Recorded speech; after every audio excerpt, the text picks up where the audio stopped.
We are back, baby, with another Monday episode of your source for fantasy hockey news and breakdowns. It's the Locked On Fantasy Hockey Podcast with Mr. Steele Roden and your boy Big Flip Livingstone.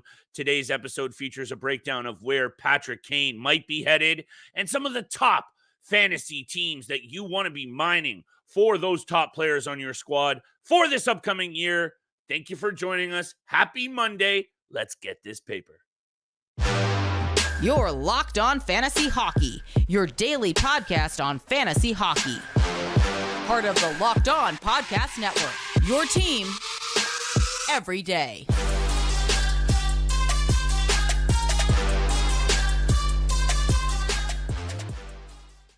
Fantasy fanatics, degenerate gamblers, and hockey heads, welcome back inside the lab. That is the Locked On Fantasy Hockey Podcast, Monday edition, and thank you for making us your first listen every single day. We are drawing so ever near to this fantasy draft season, and Steele and I are getting very, very serious about this preparation, which continues on today's episode.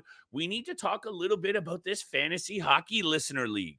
Thank you so much for all of your interest, comments, DMs.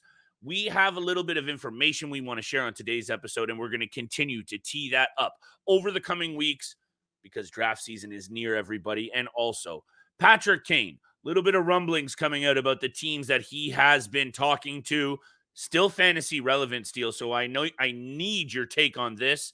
And there are a number of very interesting squads around the NHL this year, Steele, that I'm just really liking the outlook for. So I'm going to continue to go back to the mine, to the well, to make sure I'm drafting players from some of these teams because it's going to set us up for fantasy success. So why don't I turn it over to you, though, because you and I talked a little bit off air. There has been so much interest that we know we got to be drafting by the end of September, but we're drafting 2 leagues this year with all of our listeners and our followers.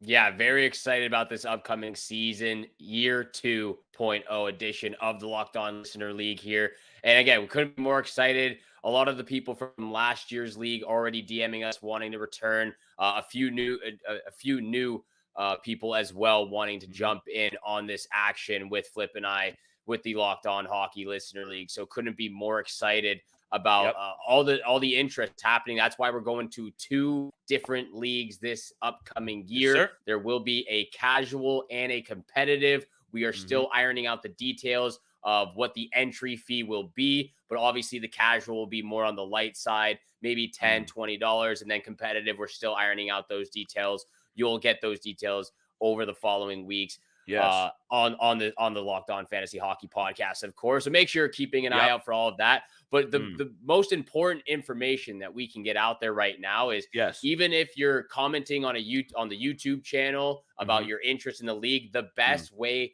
for both Flip and I to get all the information, make sure you're DMing us on Twitter or now X with Elon Musk running the show there. So are we still calling it Twitter? Yet.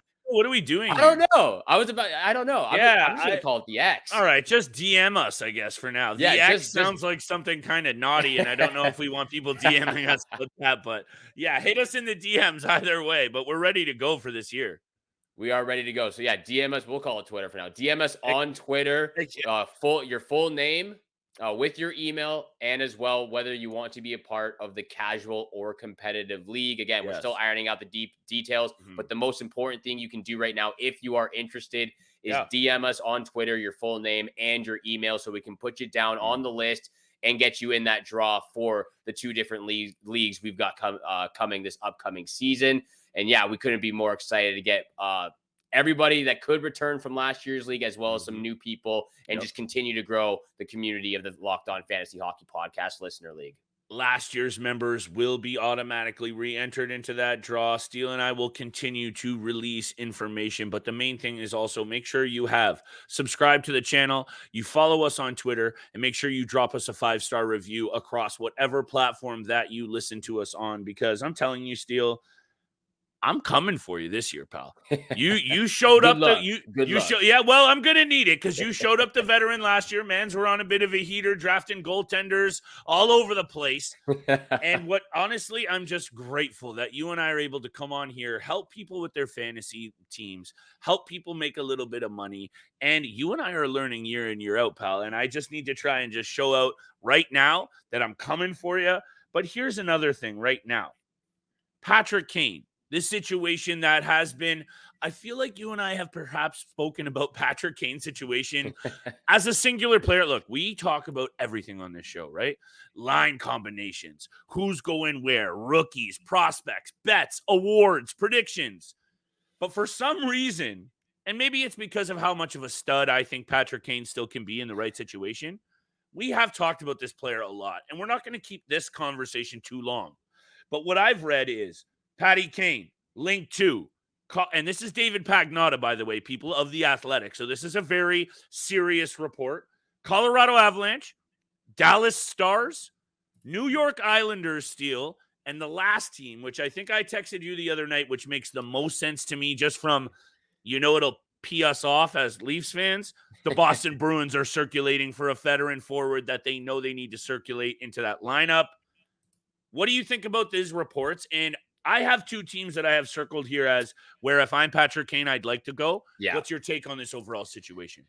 Yeah, I've got 3 teams circled over here as well, and none of them are the teams you just mentioned. I'll start off with the Colorado Avalanche and the Dallas Stars. I just don't believe any of those are going to actually happen. I think it's out of the question. They might be rumored, but personally, I don't think Patrick Kane is going to either Colorado or the Dallas Stars. I would love to see him on Long Island, get some more action out there, maybe some offensive production. I think that'd be great for the club. I don't think he will end up going there. And then what was that last team that you mentioned? Bruins. That one might sting the most, but they do need some offensive help with everything that's going on. It makes a lot of sense. It does make the most sense, but I'll start off with the first team I have circled here.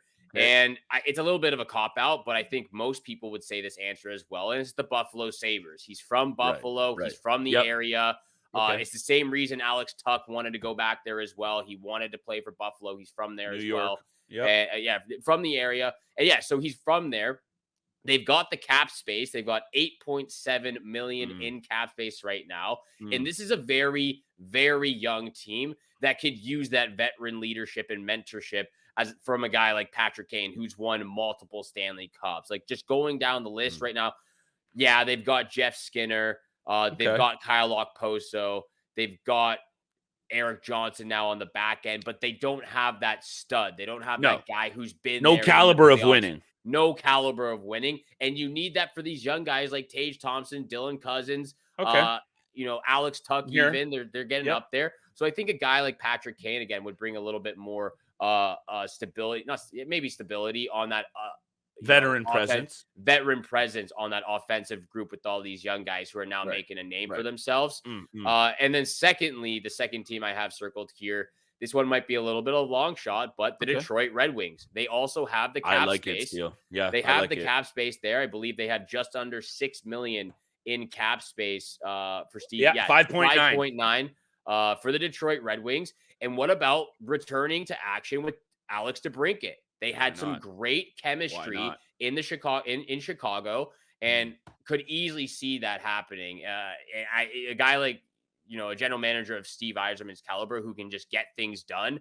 I think that would be great for Detroit. I think it'd be great for the direction they're heading, and overall, just great for both DeBrincat and Dylan Larkin. I don't know if you know this, but I just saw this the other day. Dylan Larkin has only played in his entire career with a player one season put up over 60 points. And that was Tyler Bertuzzi back in 2020. Good stat. So Dylan Larkin has never really played with a guy. And I'm not saying Patrick Kane is that guy anymore. He's going to be 35 years old. And the injury concerns. It does. The injury is concerned, but bringing that back, getting the chemistry with Alex DeBrincat, I think that could even get Dylan Larkin fired up for this upcoming season. So those are two teams. And then I have one more, but I want to hear from you first. I'm going to hit it quickly because I do want to focus our conversation today on these top teams that I really think you can continue to go back to as just really good fantasy situations. And I'll explain how I'm looking at that around the break, and we'll get to that in a very hot minute.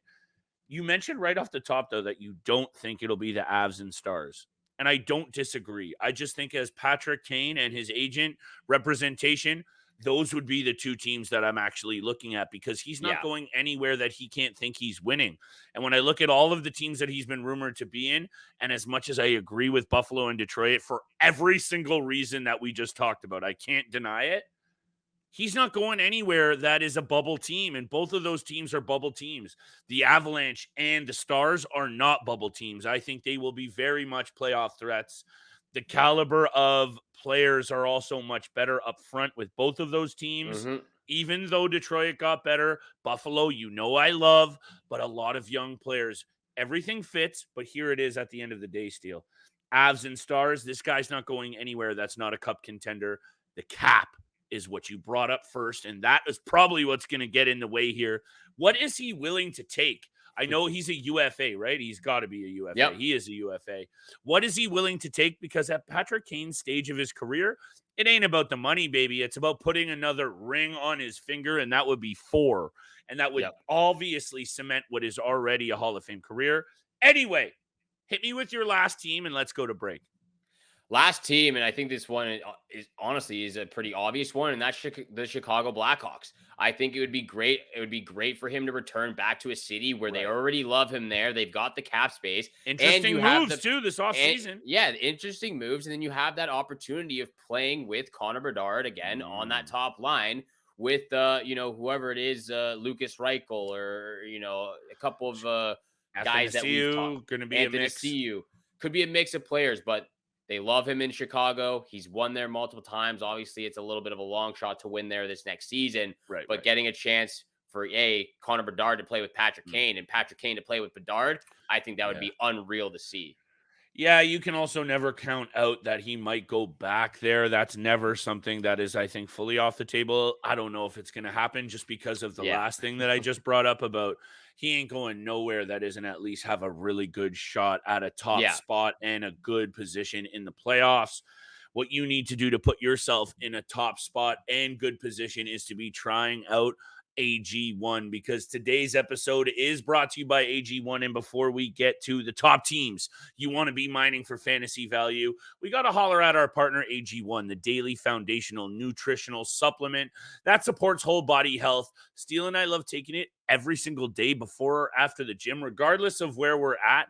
We're hitting up AG1 in the morning before we hit the gym in the afternoon. It makes us feel honestly unstoppable, ready to take on the day.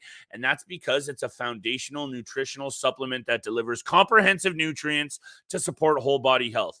It can replace your multivitamin, your probiotic, and more in one simple drinkable habit. No need for a million different supplements. It's a science-driven foundation of vitamins and probiotics, whole food source nutrients that raises the standard for quality in the supplement game. AG1 helps build your health foundation first. If a comprehensive solution is what you need from your supplement routine, you got to be trying out AG1 and get a free 1-year supply of vitamin D and 5 free AG1 travel packs with your first purchase. Go to drinkag1.com/NHL network. That's drinkag1/NHL network. Check it out today.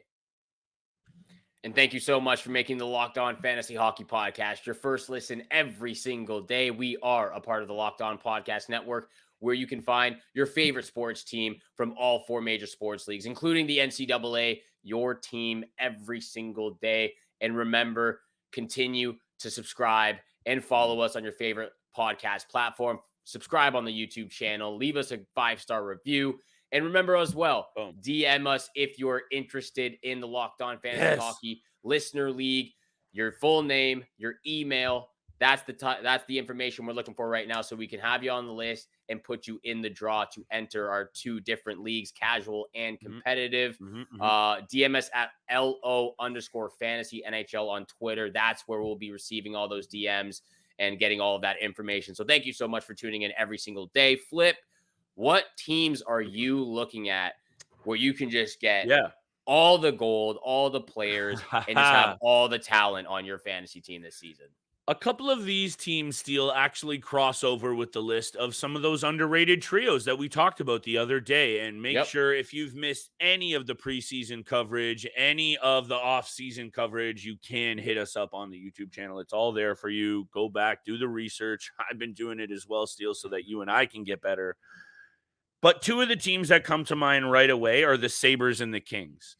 And I'm not actually going to break it down because we have already, and I know in our mock drafts, in our positional breakdowns, and in everything you and I are going to do, breakouts, X factors, and otherwise, I have a feeling we're going to be talking a lot about both of those teams. So I just want to shout out in general that the Sabres and the Kings are two teams that I'm looking at. And I want to actually start with the Ottawa Senators.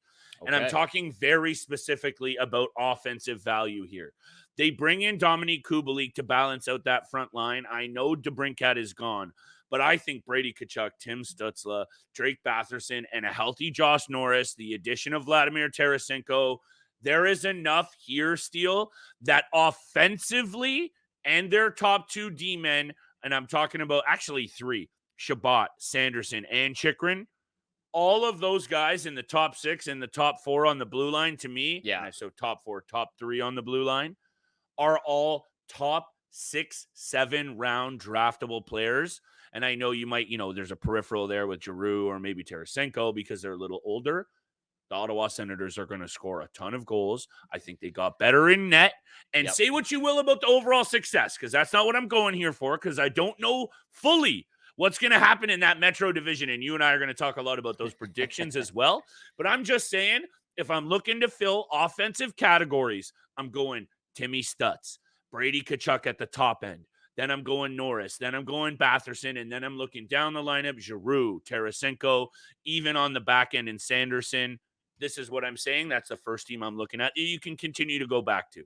They have a lot of weapons there for sure, and a lot of great fantasy hockey assets to be had for your fantasy hockey team. I'll start in the Eastern Conference as well. And again, this might overall success of the team, whether they make the playoffs or not, that's still up for question. That's something that you and I will talk about. Yes. But I'm actually looking at the Pittsburgh Penguins here. Ooh, okay. And the last year coming off for Sidney Crosby and Evgeny Malkin, especially, both played a full year, 82 games. Crosby, 93 points. Malkin, 83 points. Yeah. Obviously, Jake Gensel just had ankle surgery, but he should be back. Honestly, they said in the first week of the hockey season. So upgrade first or second week back. So he's only supposed to miss 6 games of what I've read. So he'll be back fully healthy, to start the season as well. He had 73 points last year. Ricard Raquel had 60 points. I think we could see a little bit more out of him.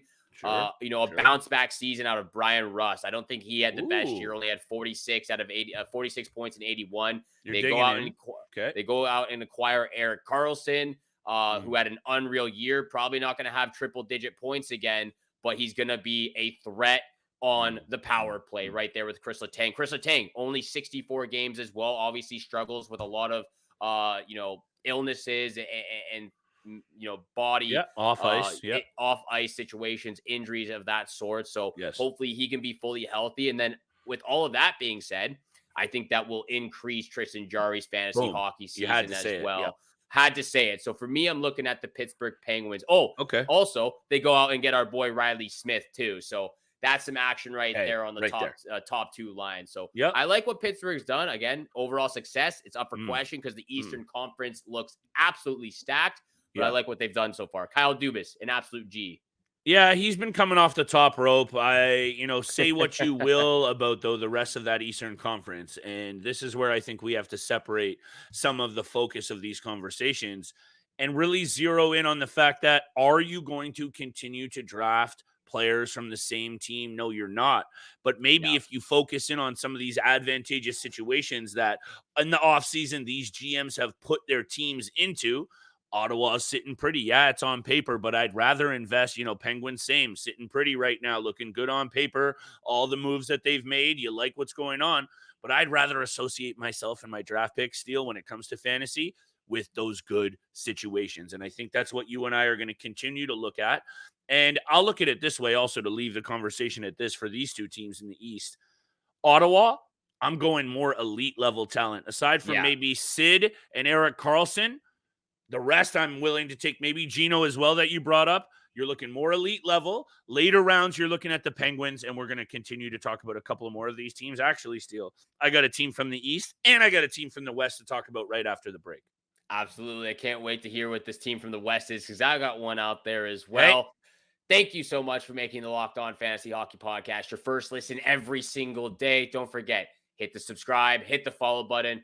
We appreciate all that love and support you show us every single day, and continue to DM us on Twitter if you want to be a part of the Locked On Fantasy Hockey Podcast Listener League. We got 2 separate leagues going, casual and competitive. So again, full name, email, and whether you want to be a part of the casual or competitive league.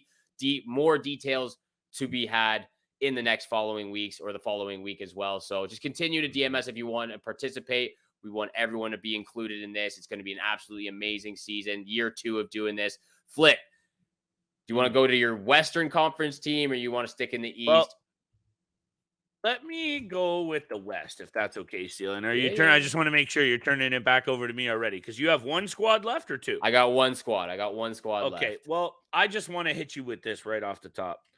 The Colorado Avalanche are only 1 year removed from being the Stanley Cup champions. And I know that some of the moves that they brought in are not exactly surefire success. Get excited. Ryan Johansson is now the second line center.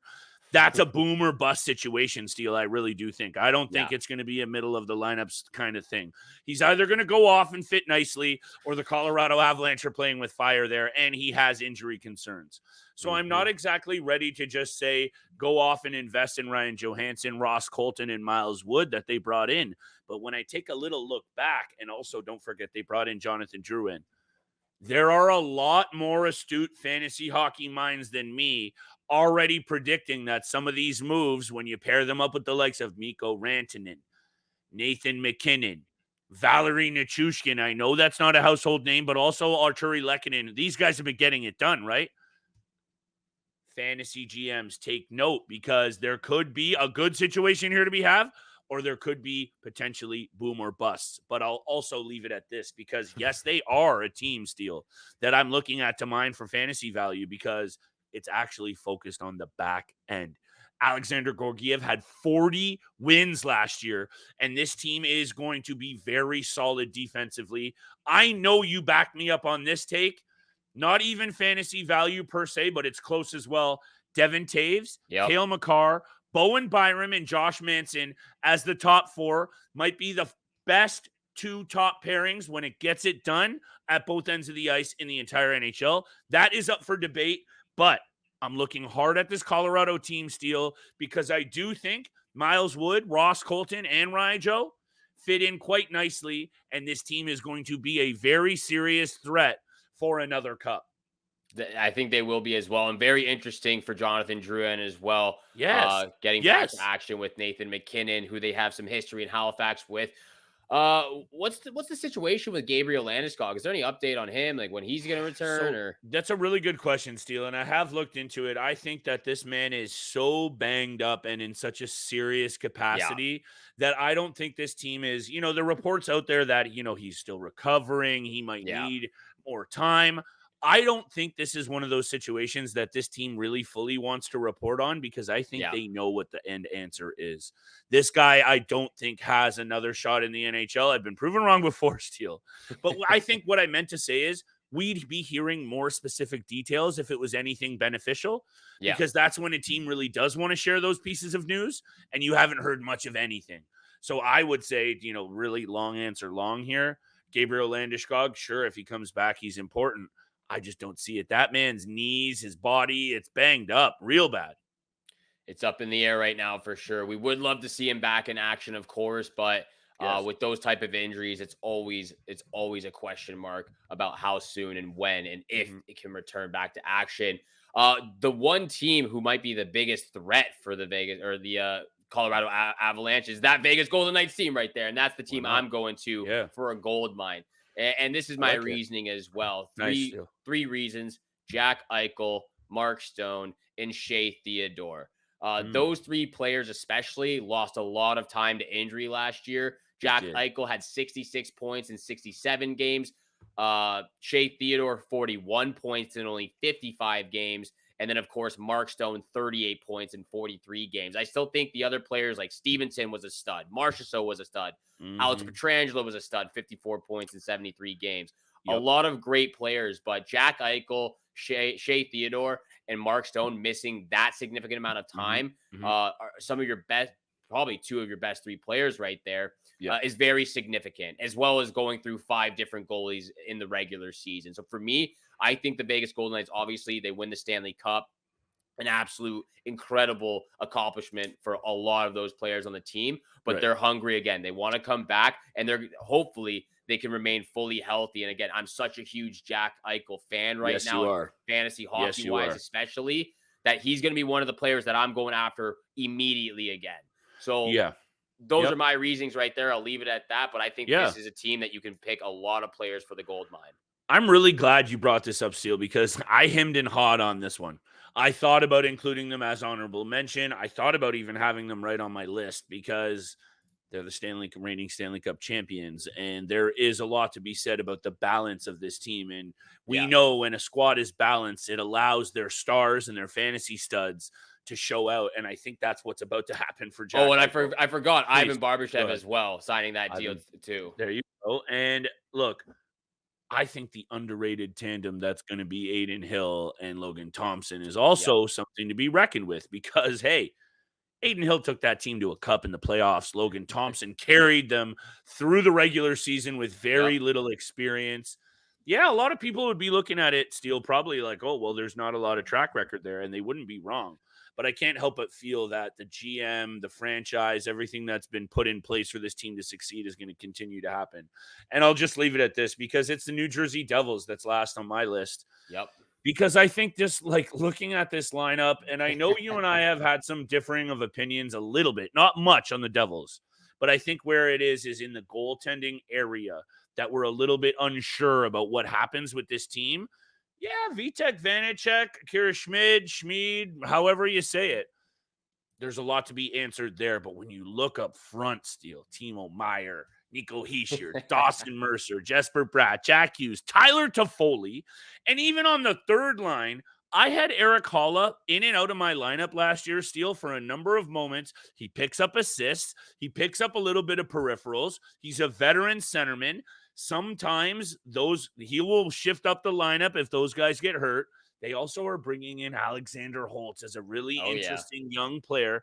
And I haven't even talked about Dougie Hamilton, Luke Hughes, Siegenthaler, and of course the goaltending, which will get a lot of looks in terms of wins. We got to be looking at the Devils because they'll be knocking on that door, Steele, for many years to come in the Metro Division, 100%. They're going to be one of the top 3 teams. Where will they finish, though? That's something Flip and I will have to discuss in the following weeks as well. Predictions, early predictions of placement and playoff teams in the Eastern Conference, Western Conference will had to be had. The debate will be up in action. We'll go back and forth. Of course, we will, Flip. But those are the teams where you can find some gold mines. Vegas Golden Knights, New Jersey Devil, Colorado Avalanche, Pittsburgh Penguins, Ottawa Senators, and there's a few more that we weren't able to get to. But those are a few of them that you got to look to when you're drafting those players for your fantasy hockey team. Thank you so much for making the Locked On Fantasy Hockey Podcast your first listen every single day. Make sure you're tuning in Monday, Wednesday, Friday. We will break down everything you need to know, continuing releasing all those juicy details for the Locked On Listener League Year 2 edition. And we, again, just as many people that want to participate, DM us on Twitter. We'll get you into the league. We'll put you in the draw. Full name, email, and whether you want to be a part of the casual or competitive league. Thank you so much for tuning in for today's episode with Flip and I. Have a great day. Good luck with all your summer bets out there, and we shall see you back here again tomorrow. Peace.